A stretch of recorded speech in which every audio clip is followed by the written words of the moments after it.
Yeah, just listen រឿងនៃទៀនចំភ្លើងឯកកាន់ដងកាប់ចាប់ខ្សែភ្លើងជីវិតអ្នកក្រមិនដែលរុងរឿង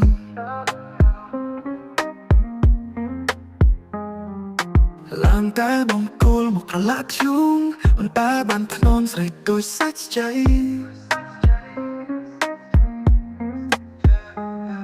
คงកឹងធ្វើការ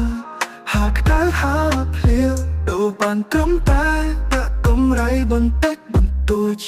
អូជាងភ្លើងណាព្រមស្នេហ៍តែភ្លើងឲ្យគេតែបេះដូងខ្លួនឯងងងឹមคงตบชุบแสแต่អូនកាត់បាច់មេត្តាសេចក្ដីស្នេហាផ្ទុះហូរ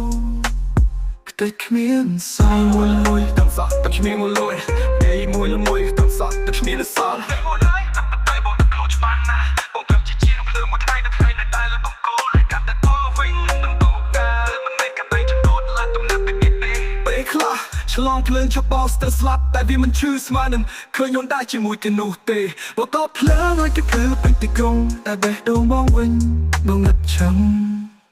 គេអ្នកឆ្លាមម៉ាស៊ីនទៅចាត់បងជាអសង្កញ្ចាំម៉ាស៊ីនក៏ទៅហូតអូនថាបងធំខ្លាំងនេះសំនឹងអូនទៅចោលបងទៅរកអ្នកស៊ីវិល័យ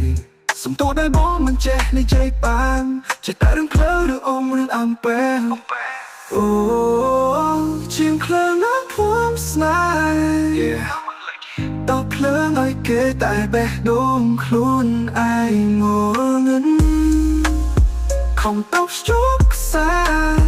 តែអូនកាត់តាច់មេត្តាសេចក្ដីស្នេហា